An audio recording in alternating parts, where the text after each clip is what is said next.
Hey guys, it's me, Gyvi. Hope you're all having a great day today, but today I actually have something a little bit different. This is a completely different video than what I normally do. But anyways, before I even jump into that, really quickly as always, I want to give a shout out to the No Doubt crew. Thank you to you guys who've been supporting the channel so much lately. I really appreciate each and every single one of you in NDC No Doubt crew. As always, just spam up the NDC love in the comments below, and I'll probably get you guys a shout out. But I need to talk about something that I think most of us started to notice a little bit of a change in this game in MLB 17. Now, a little background. I have been playing this game since its inception in MLB The Show 06, I believe with David Ortiz on the cover. And I've been playing this game since before it was San Diego Studios, back when it was 989 Sports, and it was just MLB 99. Yes, I'm very old.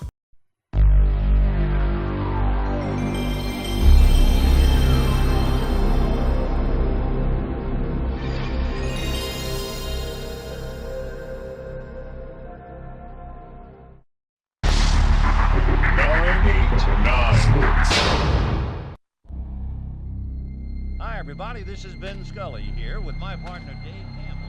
And prior to MLB The Show 2006, MLB The Show 06, I was playing MVP Baseball, but when this game came out and they introduced Road to the Show, I was a huge fan of this game, and I think that even in 06 they had King of the Diamond as well. But anyways, this was such a fun game, and I love this game, and I've played it every single year since the game came out. Now, for those of you who have been around for a little while, you know that Diamond Dynasty wasn't always what it is right now. It was a very different game. The amount of time you can keep cards, it was a game mode that I didn't have fun. You basically had to train a bunch of different cards, and it was just a completely different game. But around MLB 14, I believe, was when Diamond Dynasty started to change a little. But the online play, the servers were really, really bad, and it was really hard to play online and dedicate yourself to something when it was almost impossible to play online. Now, around MLB The Show 15, that is when we started to see a little more stability in the online servers, and it was still a laggy, choppy game, but basically you could learn to time it, and you could actually play a relative amount of games. And for the most part, this is when MLB The Show Diamond Dynasty started to boom.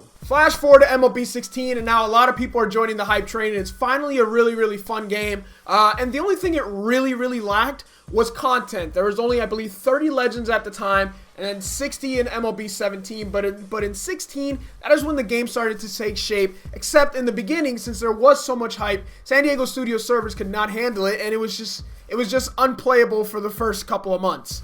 Also, there was a lot of stuff that I would say us as a community, we complained about, hindsight 2020. I'd take back some of the issues we were having back then over what we're dealing with now. It seemed that in MLB 16, you kind of were rewarded for your hitting.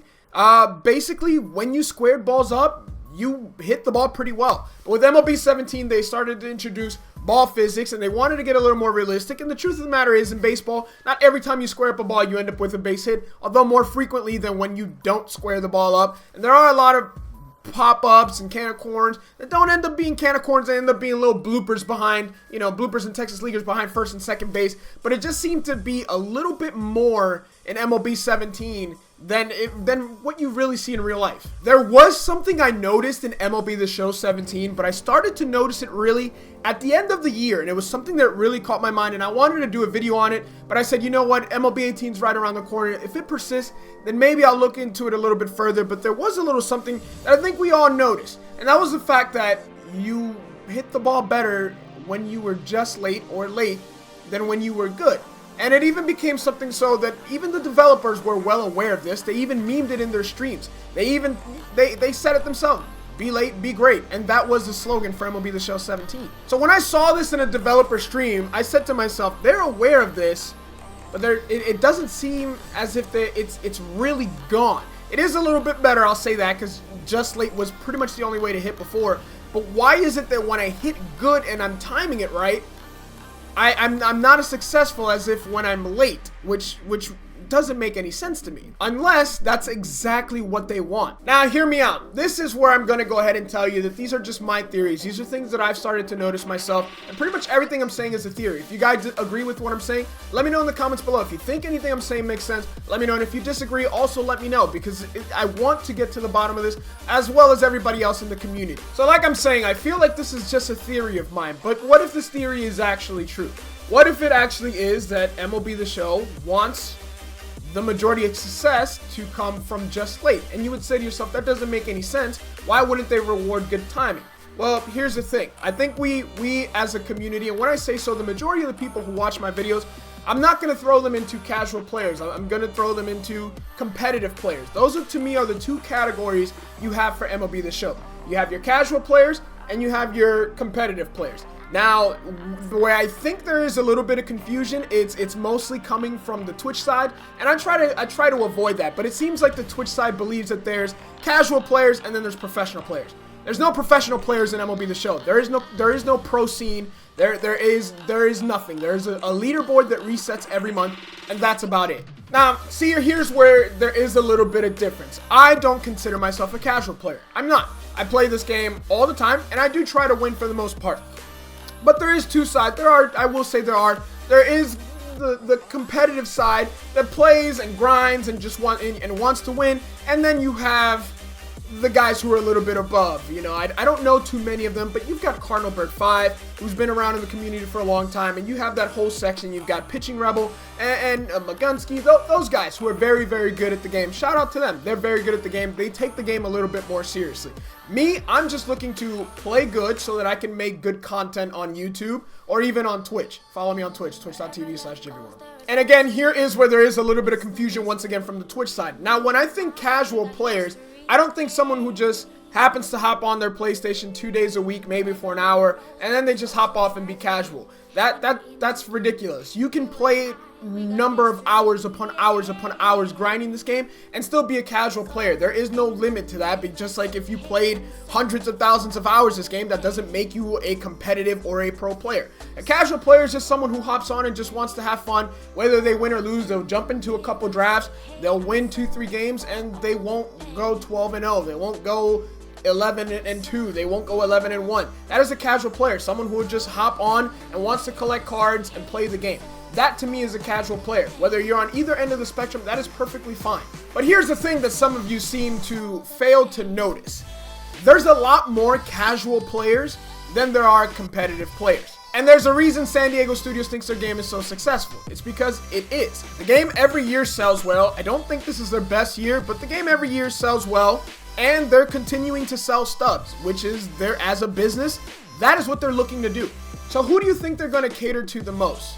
The competitive guys who are constantly complaining about their game, or the casual people who are enjoying having a fun time playing the game? So where does the issue lie with Diamond Dynasty? The issue really lies that everyone wants to play ranked, even though it's not really, there's really no separation of competitive and casual play in Diamond Dynasty. There's play with friends, there's extra innings, but nobody touches that. Everyone just wants to hop into a ranked game, and it seems that San Diego Studios mixes things up so that everyone can fit in with the different levels, but I don't think that is working. The only difference is that with each rank, or with every few ranks, there's a change to the difficulty in the game. It's dynamic.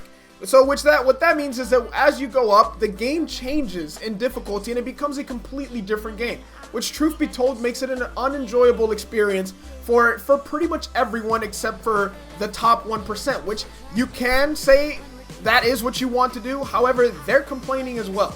So here's the real kicker. You may be asking yourself, so what is it that I'm seeing that San Diego Studios is doing? Well, here's where I'll tell you. Back in MLB 17, I had been making videos for a couple months, and I like everyone else noticed just late was better than good.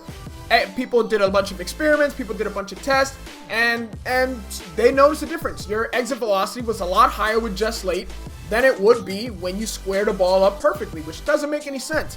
Until one day. Now, I was over at a buddy's house, and he, like many other people who play MLB The Show, is a very casual player. He picks up the game, he plays a lot, and pretty much he just plays on his couch, and that's about it. See me, I don't have a gaming chair, but I have a task chair, and I play on a BenQ monitor. So when I go over to my buddy's house and I play on a 50-inch screen in his living room on his couch, it's a completely different experience, but at the same time, it's not. Now, around MLB 16, I started to get a little bit serious with the show. I started to make videos, and I realized that playing on a TV just wasn't going to cut it. Pretty much any other game that isn't a timing-based game, that's perfectly fine. Even in 2K, even with the shot meter, it's not as crucial as it is with MLB The Show, because you're talking milliseconds difference that completely change whether a swing is good, early, or late. So like I said, I originally went from playing on a TV, on a 42-inch TV, to playing on an Asus monitor, and then eventually I bought me the basic BenQ, which still has a little bit of input lag, but very little, and it's just a 24-inch BenQ. It's not that special. It's the cheapest one, but it gets the job done. So when I went back to playing on a 40-inch TV, the gaming experience was completely different. What used to be my good timing swings, what I thought were good on a monitor with no input lag, and excuse me if I say the wrong terms, I'm not as much of a geek as I thought I used to be. So when I thought I was making good swings, they were actually registering as just late because of the delay, or they were registering as late. And I was hitting the ball very well, and that really clicked for me. Most casual players don't play on a monitor. Most casual players don't play on a 24-inch monitor like I do with little to no input lag. Most of them play on 40-inch TVs, 50-inch TVs, and even bigger with a lot of delay. So who is San Diego Studios targeting? Not me. I'm going to play the game all year regardless, even though I complain the entire year. They are targeting the casual players who play on their couch and just want to hop on and have a gaming experience and play well. That's it. I mean, why else do you think they made retro mode? So I took this with me and I went back home and I actually did some research, and I actually started making pretty much this exact same video a couple months ago towards the end of MLB 17, and I played on my monitor, and then I played on a TV, my 40-inch TV that I have in my bedroom, and I noticed a difference. I was hitting the ball a lot harder on a TV than I was on a monitor. Now again, this is just a theory. Everything started to make more sense. Once again, San Diego Studios is not targeting me. They know I'm going to play. They know I'm going to buy stubs. They know I'm going to play pretty much all year round. Us, competitive guys. They are looking to target the casual player. That's exactly what they're doing. But the problem is, the voice, the community, the people who speak out and are always angry, it's us. It's the competitive guys. The guys who are not just casual people. The other voice, they're perfectly fine with the game they're receiving, especially when it's being made and tailored to their advantage. The skill gap in this game, to be honest, is horrendous. To me, it is one of the worst in any game that's ever been, and that even includes 2K. 2K is really bad when it comes to skill gap. However, it is a little bit better than in MLB 17. MLB 17 very heavily relied on dice rolls. Not nearly as much, but it still does. So I wanted to take it just a little bit further, and I wanted to do a little more investigating. In the last couple of days, I've been playing games offline and online using different settings. Now, if you've been around for a while like I have, there was a time where zone hitting was not a thing. Back then, you had classic and you had meter for pitching, and you had timing. I think that was pretty much it. That's pretty much all you had. Now you have zone, pulse pitching, directional, and all these different things. Now back then, like I said, I used to use timing as the way to hit. Then zone was added, and since I had been used to playing with just timing for the last 10 years, I didn't want to switch to zone until I realized there was no benefit of hitting with timing, because zone gave you a lot. It was more difficult to use, but it gave you a boost. The percentage of you squaring up the ball, when you squared it up, basically when you squared up a ball, you had the PCI and the ball was right in the middle, there was a higher percentage of you getting a good hit using zone than if you did the exact same thing on timing. That is called a dice roll. Instead, where it's pretty much absolute, where basically the point of the game is to make it more difficult to hit in that middle spot, or a direct hit. But if you hit it on a direct hit, it was guaranteed that, you know, this plus this would equal this, instead of it being a dice roll. So like I said, I switched my settings back. I switched it to meter pitching, and I switched back to timing, or directional, whatever it's called nowadays. And I played a few games offline with that, and again, like I said, this is just a theory. But playing offline when I use directional, now here's what I noticed in my few offline games. Though my hits it really didn't change that much with the hits that I hit. I noticed that pretty much the dice roll, when I did square a ball up, I hit more home runs with timing or directional than I did with zone. If I squared a ball up here, right down the middle with the same batter, let's just say Miguel Cabrera, and I did it 2 times each with zone and twice with directional, chances are I would probably hit one more home run on directional than I would with zone. Now again, I did very limited trials on this, so let me know guys if you see something similar or if you see something different. Let me know down in the comment section below if you guys have tried this. But I've noticed that you get the hits pretty much stay the same, but I notice more home runs when I use directional than when I use zone. For some reason, I can't buy a home run when I use zone. It doesn't matter. If I time it good and I center and square it up, I'm lining out at someone. If I get on top of it, it's a weak chopper in the infield. And if I get even slightly under the ball, I'm popping it up weakly. Directional kind of looked at it as, well, Miguel Cabrera has squared the ball up 3 times. 1/3 of the time, if he gets his pitch and puts his swing on the ball, it's going to be a home run. And that's pretty much what I noticed. Now, I'm not telling you to go into Battle Royale and just play on directional. Battle Royale is a complete beast of its own. I don't know what is going on in Battle Royale. I despise the settings changing in the game. Please give us one settings across the board for all game modes so that we're playing the exact same game, just a different one's 3 innings, one's 6 innings, one's 9 innings, but we want the same gaming experience. But again, you say to yourself, why would San Diego Studios do this? They know that the competitive way to play is to play with a gaming monitor, to play with zone, and to play with analog pitching. Do not ever use post pitching. I'm talking to you, Shelfie. Well, here's the answer.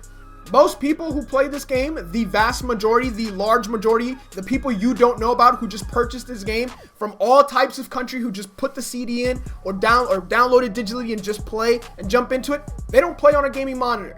They don't change the settings from directional or from classic pitching or meter pitching. They just leave it as it is and they play and they want an enjoyable gaming experience. Now again, this is just a theory I'm working on. I don't think it's perfect. I still think I need to do research, but I kind of needed your guys' help and I wanted to bring it to you guys' attention so you guys could see what the heck it is that I'm thinking, because I could be completely wrong, but maybe there's some things you guys notice as well that could help me get this in the right direction. So maybe, you know, it could be addressed by the right people and they can get in front of the right people, and the changes that need to be made to the game can be made. Because truth be told, they could make the changes if they thought it made sense for them financially. That's pretty much all I have for you guys today. If you guys enjoyed, as always, make sure you leave a like on the video. Subscribe to the channel if you're new with your post notification bell on, or else you won't ever see my videos, which I guess that's fine. Leave a comment down below letting me know what you guys think. If you guys think I'm just absolutely crazy, by all means, I'd love to chat with you guys down below in the comment section and just hear some of your opinions and stories on what is going on with this game. All my social media links are down below if you guys want to interact with me. Twitter, Instagram, Twitch, all that good stuff is at Gyvi World, so make sure you check me out. Other than that, I'll catch you guys in the next video.